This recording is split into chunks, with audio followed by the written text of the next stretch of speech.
Let's create some better storage. I think this calls for a built-in with a buttload of drawers and some shelves. This is going to be a combo of an IKEA hack and new build. Don't forget to get a helper. Okay, the first step to making it look built-in, cut out the baseboards so you don't have to deal with this gap. Out of some 2x4s, built a base to match the height of the baseboards.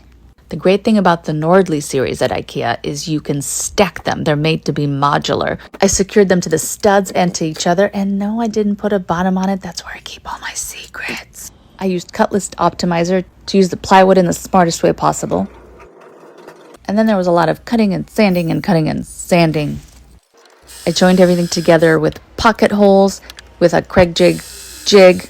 And then I screwed it together with the pocket holes on the inside where you could see them instead of the outside where you can. So then I had to undo it and then redo it because, you're going to make mistakes. But that's okay. You can fix them.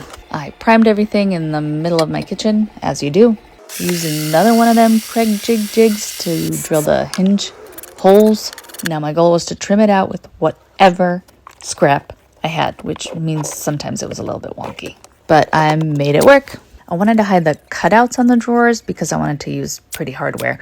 So I found some scrap and just cut it up based on the lengths I had and made this design. Then I used my miter shears to cut these teeny tiny pieces because of course I couldn't leave well enough alone and had to add to the design. Added some super duper fancy shelves.